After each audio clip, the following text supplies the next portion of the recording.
Our first speaker of this second half will be Marion Dyson, who's an NSS board member and author of Space Station Science, and she'll be speaking on the subject of student flight opportunities. And I believe she'll have the Float in Illini participating in some form. Yeah, Mark Wallace is one of the students who flew, or no, he didn't fly, yes. He was the lead engineer for the Float in Illini team. He said he was going to be available to answer some questions too. This thing is still going on its own. Nobody's standing there, right? I did not touch it. This happens to me a lot. It's my, I just lost my sheet. Yeah, I think it's here. We've got some gremlins up here. I don't know. That's okay. Yeah. Well, what's it like in a different environment? And the way we find out what it's like to be in a different environment, like in space, to be weightless or to be in a low pressure, is to do experiments. And that's the good old scientific method. You know, we ask a question and we design an experiment to find out how to do it. Right now, I'm going to figure out how to make this stuff not slide off. Okay, there we go.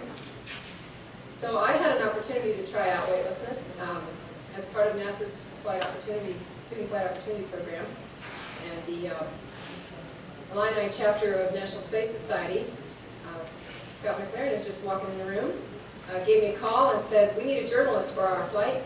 Are you interested?" And I thought he just wanted me to write an article about it, and I was kind of busy. I said, you know, because I was getting ready for the ISDC last year, and I said, well, I really don't have time for this. Well, you'll get to fly with them. And I said, ooh, I get to fly with them?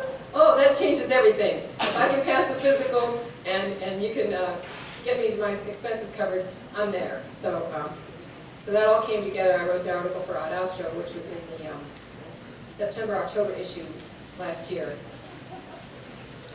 Anyway, the first thing they had to do, if this thing's going to work, I have no idea what order these slides are in. I'm sorry. This is the plane, the KC-135. Also, on the side it says Weightless Wonder, but we all know this as the Vomit Comet. They had to design an experiment that would fit inside. They were given some constraints, about 2 feet by 5 feet by 5 feet approximately. They had to fit inside that. And they were given a weight requirement. And of course they had to find some sponsors to pay for this. And that's where, if you have a chapter, that's where you can come in and help these kind of students. There's a website that you can go to, and I don't have it with me, but I can get it to you. I'm sorry. I don't remember the... Well, you can go to my webpage, and I have a link to it. So that would be the way to do it. My webpage is www.geocities.com/Marion Dyson. And if you forget, you can just get on Yahoo and do a search on authors, children's, and find me, or just search on my name. Anyway, so that's what it looks like inside the padded cell, I mean the KC-135. And so they got some sponsors, and it cost them about $2,000 to make their initial experiment, but they needed money for traveling down to Houston from Champaign, Illinois. And so they needed about $9,600 to cover all of that, because they had to stay here for 2 weeks, and you know hotel prices, that gets expensive even though the students teamed up. They had one room for the girls, one room for the boys, and, but they got to eat. I mean, these are teenagers. So, well, some of them are in their 20s, yes, okay.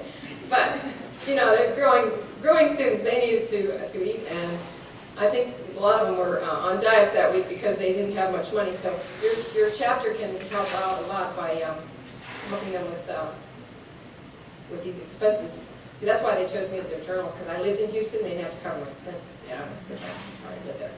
And so the first thing they did, then they put their proposals together and they sent them in. They had to match the criteria. There was a team of 7 for the first year, and then there was a larger team the second year because they had 2 experiments that they flew the second year. But I'm just talking mostly about the first year here. Oh, this was a picture of the bathroom inside the KC-135, which no one uses. You don't want to go in there. They said that they stopped doing the parabolas if you have to go, and so nobody wants to be the one that, you know, it's going to be. Plus, it's just a can. So, you know, it just floats right back out. It's not fancy like the toilet on the shuttle. So nobody wants to go in there. They show you this, and then you all say, I'm not going to drink anything for 3 days before I go on this flight. But, well, then we went and had, after they got their proposal accepted, they built their equipment. They did this, and talk about faster, better, cheaper. And these guys had to do this. They were taking their regular college classes. They had to do this on the weekend and the evenings, fit it in, get it done, and then they had to take it down to Houston. So this happened. The proposals were due just before Thanksgiving. They got their approval in December. They didn't start building their equipment until the middle of January when they all came back to school. And they had this thing done and down in Houston the second week of March.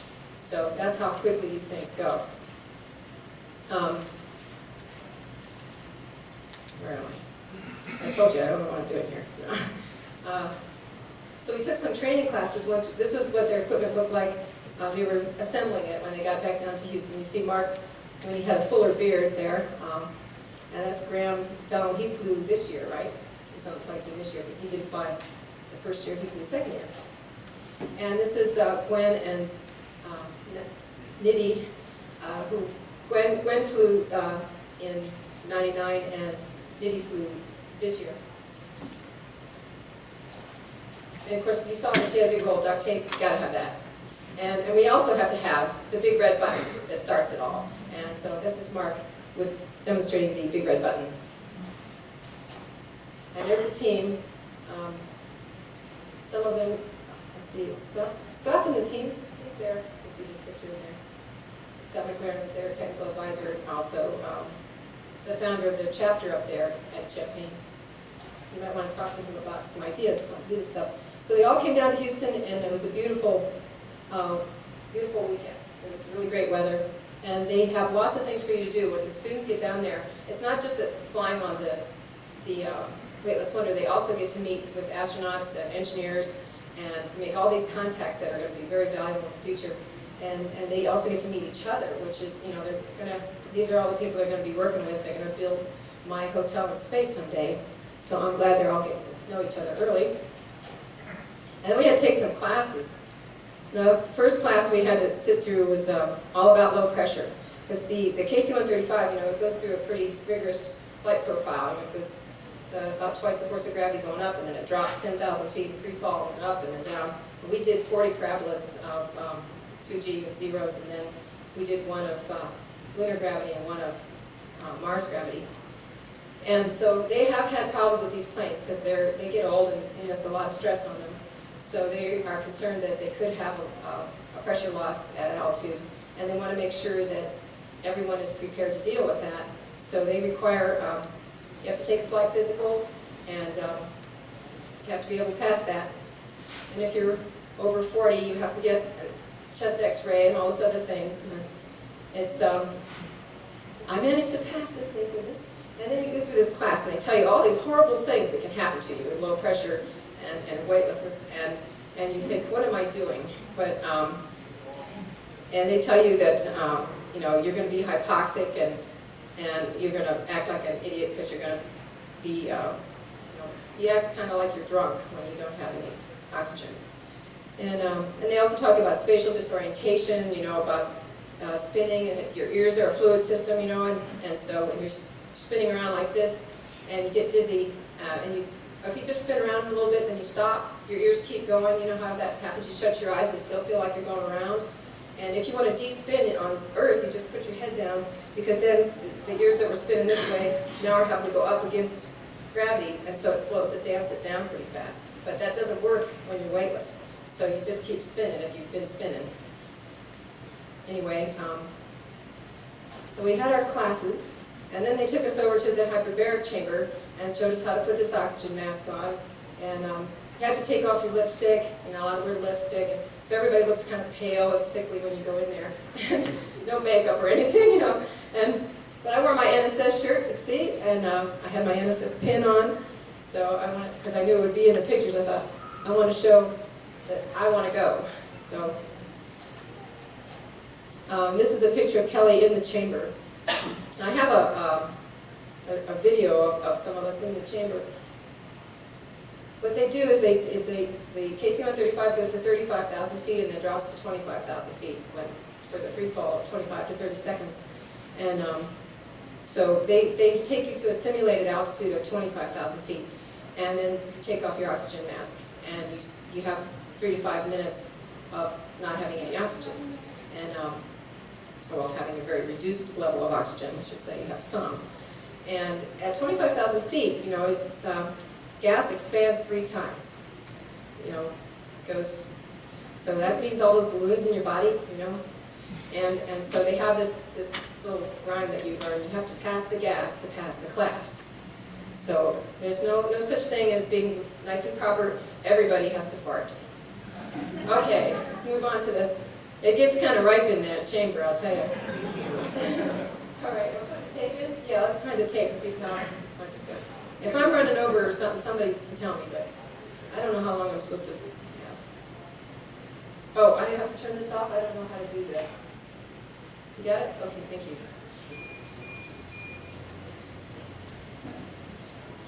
It should work is the operative word.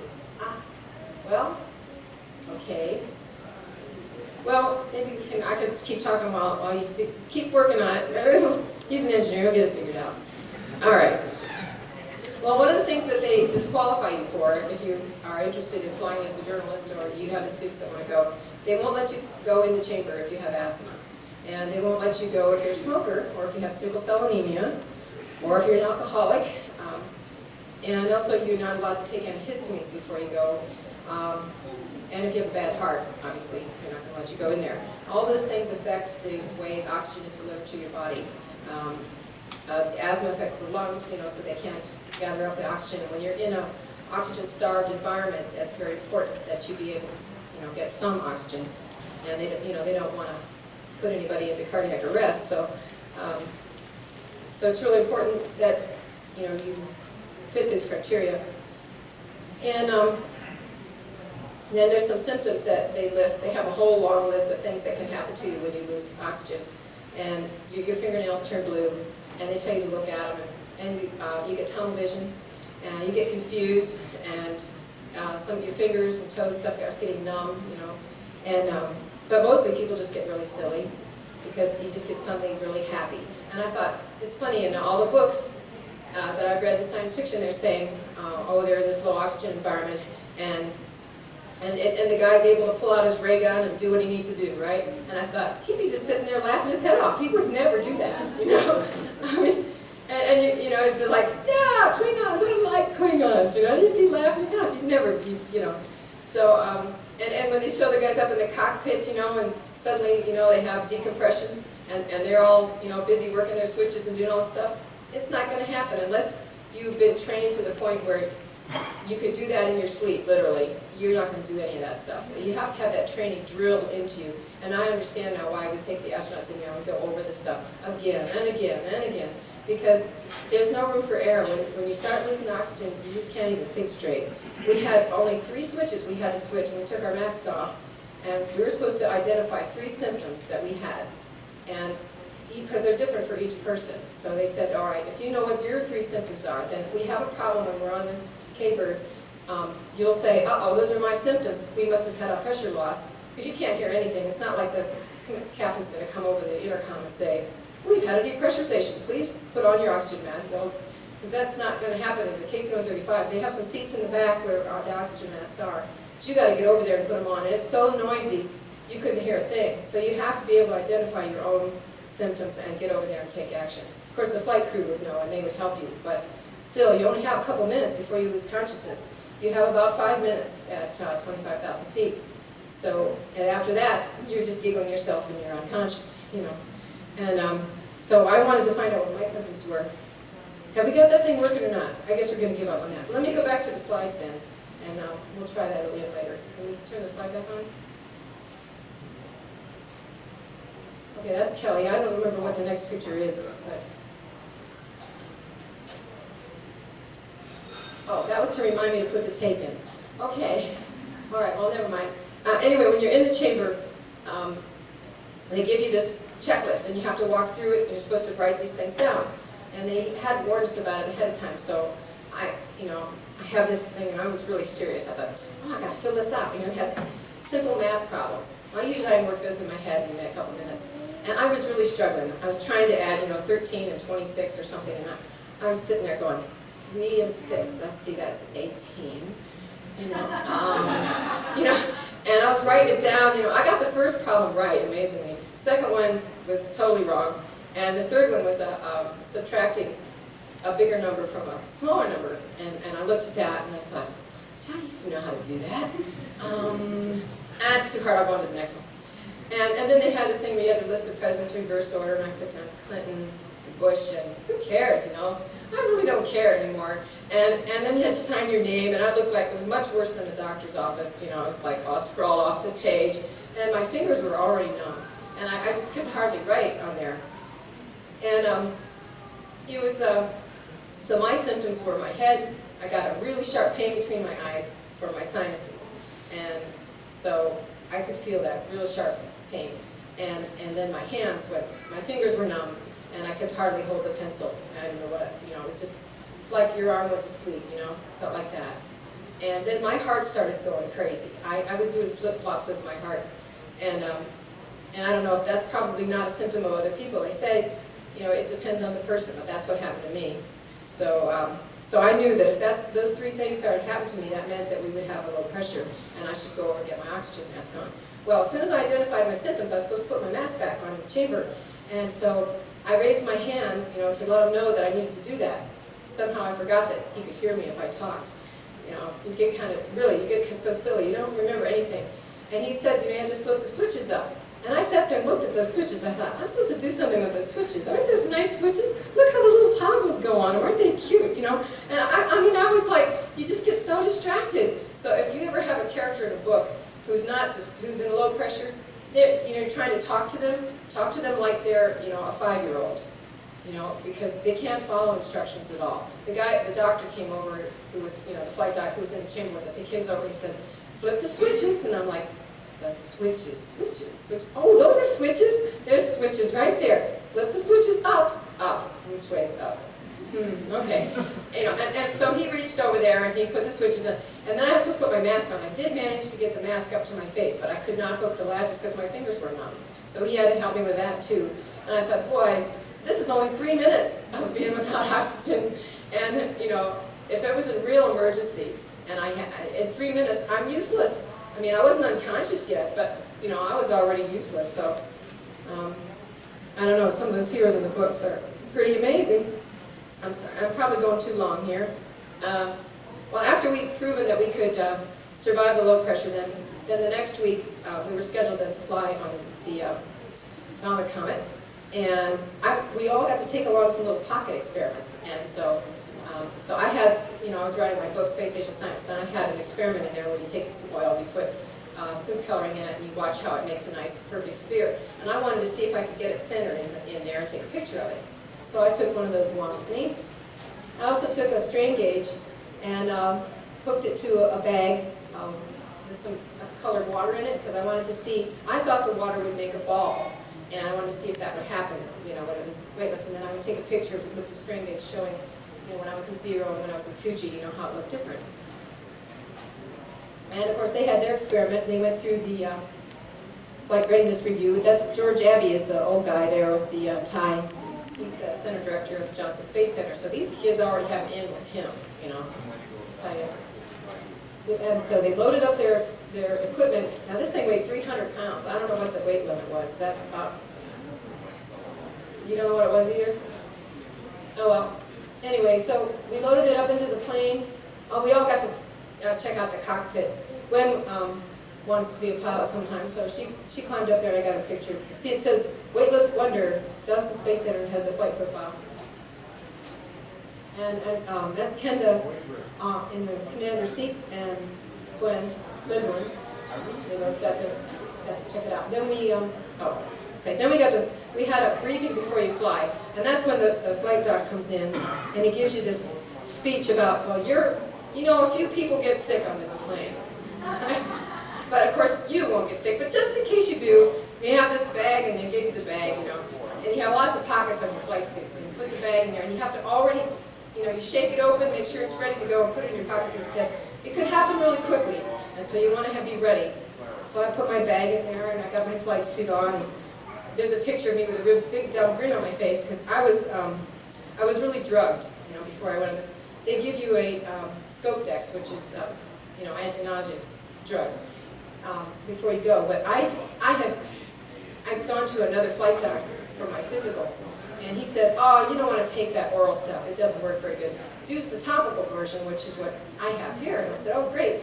And he said, just put some, inside your elbows or, behind your ears. The operative word being "or," and I heard "and." And the tube I had, it wasn't written on there. There was no directions on it when I picked it up. So I thought, maybe, and I'd asked him, does it matter exactly how much I use? And he said, well, if you put on too much, it'll just last longer. And so I thought, oh, okay, fine. I slapped that stuff on my arms and put it behind my ears, and I started feeling real happy. I went, and then the flight doc came in and gave us this speech, and he said, what did you use? And I showed him the stuff, and he said, how much did you use? And I said, oh, I don't know, it came out in a big, like toothpaste tube, and he just shook his head. He said, tell me if you start hallucinating. I thought, oh boy, what have I done? So I think that part of the reason that I got as sick as I did was because I had too much of the motion sickness drugs. And some people have told me that they think that the scope dex actually made it worse for them, that they flew on another flight without any and they did better. So who knows? Oh, I had another video. We're not getting the video to work. Okay, well, I had a slide backup. We always have backups in NASA. And this is the flight profile, which you can see, it's pretty basic. Well, that was to remind me to put the video in. So we take off, and it was really pretty warm inside that plane, so we all had, our little checklist that we were using for fans. And it took about 15 minutes to get out over the Gulf of Mexico. And everybody got their experiments. See the red and white flag on the left? That's the Floating Illini group there. And then I sat across from the students on the floor. I put a big strap over my legs to hold me down, and I had my camera already. Got this picture of them. And I had my camera around my neck, and I was ready to go. While we're going into our first year, I'm really excited. I'm thinking, oh, this is going to be so cool. I can't wait to take their picture. And, there, I had somebody take a picture of the three of us. This is the only picture of me on this flight. NASA has this policy that they don't take pictures of anybody when they're sick. So I didn't last very long. Anyway, you see the big dumb grin on my face. So we started uphill, and the 2Gs feels really strange. I felt like I had, jowls hanging down like this. And my camera just about strangled me. You wouldn't think that just 2Gs would be that much, but it really felt heavy on me. And my neck hurt for a week after this, just from pulling my head down like that. And some of the astronauts told us that you may want to take it sitting, kind of cross-legged, and other ones said that you want to lay down. And I thought laying down was better for me. But then they wouldn't let me do that after I got sick. They made me go sit in a chair in the back. Now, see how their faces are kind of puffy? This is just as we went in, the very first time. It happens really fast. I had thought that took several minutes for your face to fill up like that with the fluid, and it's almost instantaneous. See, their faces get kind of round, your eyes get kind of squinty. If you want to know what you'd look like in space, just hang your head over the side of the bed and look in the mirror. It's really just going, Of course, women will like this because it fills in all the wrinkles in your face, and the fluid shifts up, and your waist gets smaller, your legs, your thighs get thinner. This is great.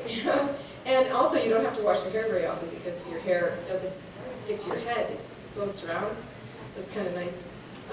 So they were obviously very happy too. We just got into space, and this was the first picture I took. And I had lifted my camera like this to take the picture.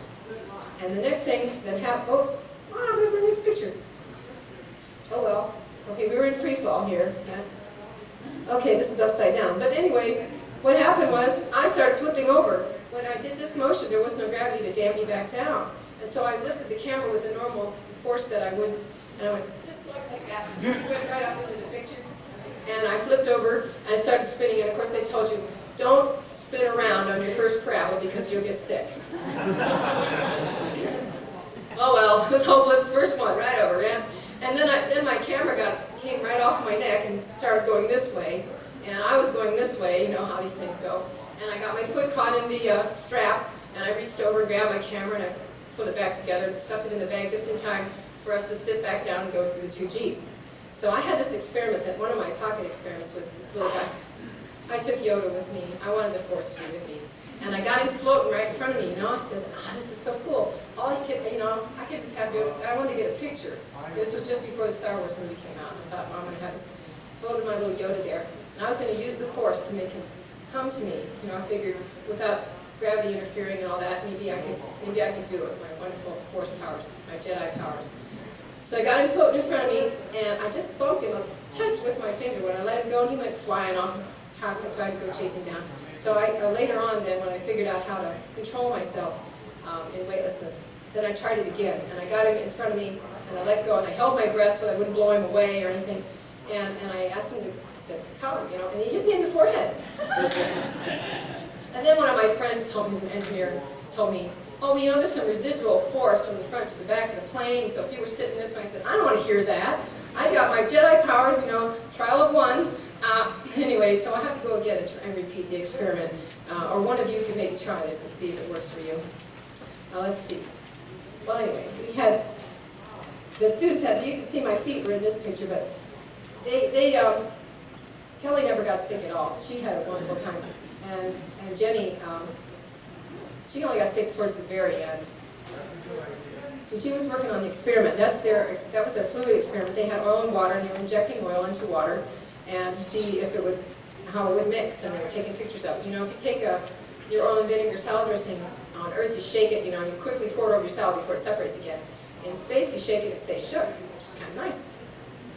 Let's see.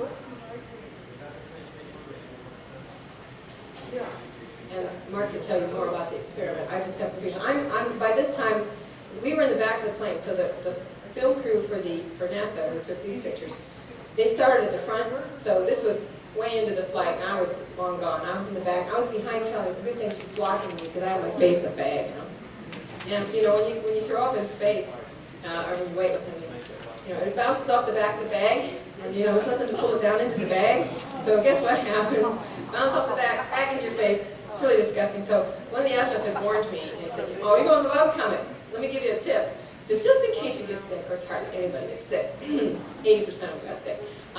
You take some tissues and you stuff it in the bag, and that soaks it up. You know, it's kind of like a diaper. I thought, hey, now, entrepreneur, you know, next time when they start getting these tourist flights going, I'm going to design the bags. I got my whole business plan figured out here. You can see they were having a great time floating around. And now when we went into the one thing that also happens when you get sick, you know, your eyes tear up. And when you're weightless, the tears you can't blink the tears away. You blink and it stays there. You have this ball of water stuck to your eyes. So weird.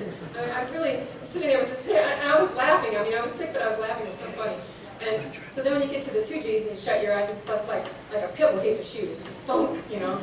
And so that, I mean, even though I was in the back, I was still enjoying it, really. And then, of course, that's the guppy that NASA does the cargo transport. And so we got down to the ground, and everybody got off the plane with me. Well, this was for the next day, actually, when they were getting on. But everybody got off the plane with me. I was so dizzy, and I just sat there. I didn't want to move. And so the flight doc finally came and said, all right, get off that plane, you know.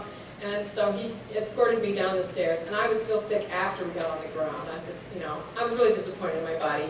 I thought, you know, this is just not the way I would have planned it. But, you know, this just happens to some of us. And I was okay by the next day. I lost 5 pounds in 2 hours. So, I guess it wasn't all bad. But, and I was fine by the next day. But my heart did go crazy during this flight. I don't know. I'm not sure I'd want to do that again. But what all did we find out? Mark could tell you more. How much time do I have? Am I running over yet? I'm running over. Okay. All right. Well, I'll have to let you talk to Mark about what they found out in their experiment. I found out that you need more than one hand to do anything. I had another experiment. I was going to measure the circumference of my neck. I was thinking, you know, in that Bond movie where they go into the shuttle, and he always has those nice tailored shirts and tie and everything. He never loosened his tie when he got up there into weightlessness. And And he would have to, because otherwise he'd get strangled, because your neck expands while, you know, the fluid just, I wanted to see just how much difference there would be. So if I had to get my husband shirts for our tourist flight, you know, what neck size should I get? But I couldn't do that experiment because you have to have 2 hands, and I needed one to hold my bag. So, and the bag experiment with the water in it, one of the students took a picture of it for me, and the water didn't form balls, the air did. The air made a big ball in the center, well, several of them, and then the water kind of scattered around them. And I found out that you can indeed throw up against 2 Gs. That's not something I wanted to find out. And, but I did find out you can recover overnight, and also you need to repeat experiments. There's only been about 400 people in space so far, so we need lots more test subjects. And I figured, you know, they got to quit flying all these perfect specimens like Chris Pancras says that night at the banquet. You know, he could be the poster child. You know, we all want to find out, can the average person go? What's going to do to us? We don't have time to talk about these. This is the next slide. They give you 2 tries to adjust your equipment and come back the next day, and we watched them from the flight room, and we could see them up on the TV screen. And that's Kenda and Gwendolyn. They flew, had a great time. And they came back, and they triumphantly came off the plane after the lunch, and they got their group shot. Like I said, I'm not in the picture because I didn't make it off the plane in time. And then they removed their equipment. Whoops. Yeah, I was a little hard at that flight. Anyway, I think that's the last slide. Right. Okay. Well, I'm happy to answer your questions. If your chapter wants to sponsor a team, you can find the teams on the internet, and then just contact them, and I'm sure they'll be happy to accept your donations. And Mark also, he wants to say a little something here. There you go. If you want to know more about the Float the Line, our homepage is www.uiuc.edu/RO for registered organization /floatin, FLOATN. We would have had an apostrophe in there, but HTML doesn't like that. The homepage for the program is www.tsgc, the Texas Space Grant Consortium, .utexas.edu/floatin. FLOATN. It's the exact same thing as before. I'll be available out and about. If you want to talk to me about the program or experiments, my plane doesn't leave till 3:30, so I'll be here for a while.